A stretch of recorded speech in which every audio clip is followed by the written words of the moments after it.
പ്രിയപ്പെട്ട നാട്ടുകാരെ, സുഹൃത്തുക്കളെ,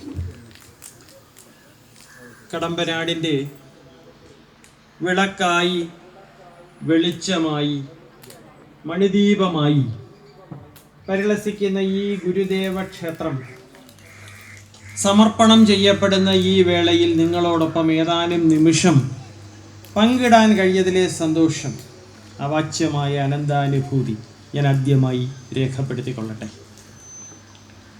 ജാതിഭേദം, മതദ്വേഷം ഏതുമില്ലാതെ സർവരും സോദരത്വേന വാഴുന്ന മാതൃകാസ്ഥാനമാണിത് എന്നുച്ചൈസ്വരം ഉദ്ഘോഷിച്ച ശ്രീനാരായണ ഗുരുദേവൻ കേരളം കണ്ട സാമൂഹ്യ പരിഷ്കർത്താക്കളിൽ ഏറ്റവും മുൻനിരയിൽ നിൽക്കുന്ന കർമ്മയോഗിയും ത്യാഗി വര്യനുമാണെന്നതിൽ സംശയലേശമില്ല. വിദ്യ കൊണ്ട് പ്രബുദ്ധരാകുവാനും സ്വതന്ത്രരാകുവാനും അദ്ദേഹം ജനതയെ ആഹ്വാനം ചെയ്തു. അതോടൊപ്പം സംഘടിച്ച് ശക്തരാകുവാനും. ശ്രീനാരായണ ഗുരുദേവന്റെ തത്വചിന്തകൾക്ക് മുമ്പെന്നത്തേക്കാളും പ്രസക്തിയുള്ളൊരു കാലഘട്ടത്തിലൂടെയാണ് നാം കടന്നു പോകുന്നത്. മഴ മണ്ണിനോട് എന്താണോ ചെയ്യുന്നത്, മഴ മണ്ണിനോട് എന്താണോ ചെയ്യുന്നത്, അതാണ് ഗുരുദേവ ദർശനങ്ങൾ മാനവരാശിയോട് ചെയ്യുന്നത്.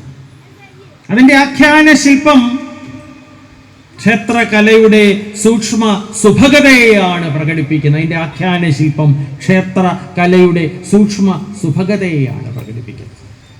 സ്നേഹിക്കയില്ല ഞാൻ നോവും ആത്മാവിനെ സ്നേഹിച്ചിടാത്തൊരു തത്വശാസ്ത്രത്തെയും, സ്നേഹിക്ക ഉണ്ണി നീ നിന്നെ ദ്രോഹിക്കുന്ന ജനത്തെയും, പരാപരാത്മൻ ഭക്തഭിഗമ്യൻ ഭവാനെ ആർ കാണുന്നു, ചരാചര പ്രേമാഞ്ജനമെഴുതിന ചക്ഷുസില്ലഞ്ഞാൽ, പരസുഖമേ സുഖം എനിക്കു നിയതം, പരദുഃഖം ദുഃഖം പരമാർത്ഥത്തിൽ പരനും ഞാനും ഭവാനും ഒന്നല്ലീ.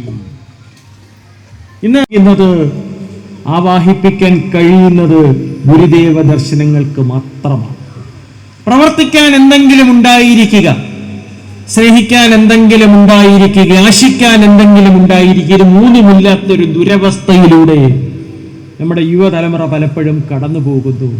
മതിയൻ ആശേ നിന്നെ കൊടിയും വിഴുങ്ങുവാൻ ചതിയൻ ഒരാളുണ്ട്, കാലമാം കാളസർപ്പം എന്ന അവസ്ഥ.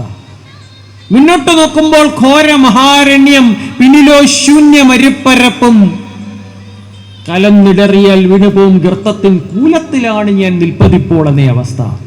ആ അവസ്ഥയിൽ നിന്ന് നമ്മുടെ യുവതലമുറയെ കൈപിടിച്ചുയർത്തുവാൻ, അവരിൽ മനുഷ്യത്വം പാലൂട്ടി വളർത്തുവാൻ, അവരെ ഉത്തമ പൗരന്മാരാക്കി തീർക്കുവാൻ തീർച്ചയായും ഗുരുദേവ ദർശനങ്ങൾക്ക് കഴിയും. ഗുരുദേവ